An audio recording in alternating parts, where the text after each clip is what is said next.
কিন্তু গৌৰৱ গগৈৰ দক্ষতা আছে বাবে তেখেতে সংসদত দপদপাই আছে কিন্তু এই দপদপনিটো আৰু ৰেকিব জাকিৰ জাতীয় মানুহ লৈ যদি উজনি অসমত ঘূৰি থাকে তেতিয়া আৰু এইটো আৰু ফলাফল শূন্য মই একেবাৰে স্পষ্ট কৈছোঁ গৌৰৱ গগৈ ভাল তেখেতৰ পিতৃৰ অসমত বহুত অৱদান আছিলে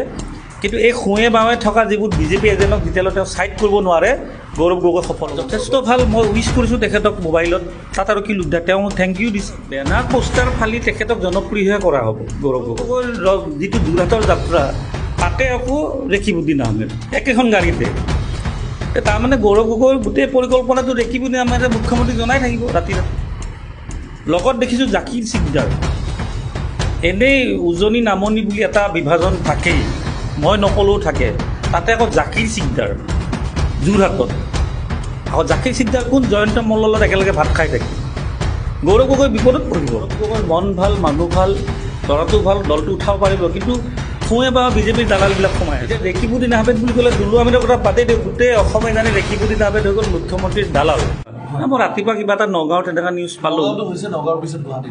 এতিয়া বেনাৰ পোষ্টাৰ ফালি তেখেতক জনপ্ৰিয়হে কৰা হ'ব গৌৰৱ গগৈ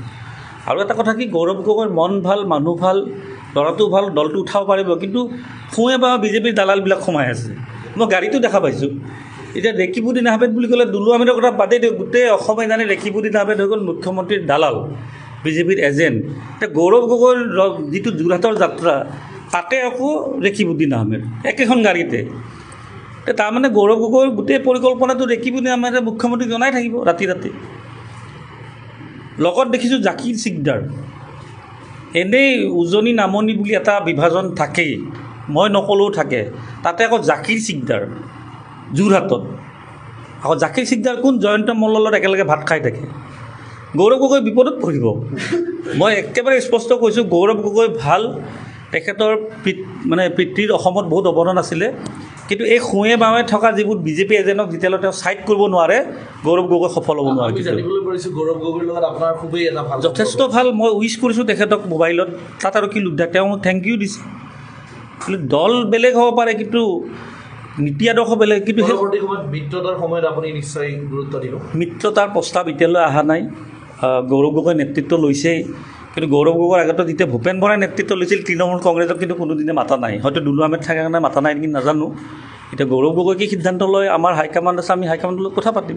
কিন্তু গৌৰৱ গগৈৰ দক্ষতা আছে বাবে তেখেতে সংসদত দপদপাই আছে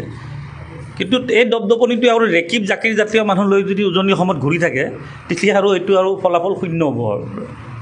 Stay informed, stay ahead. News Any 365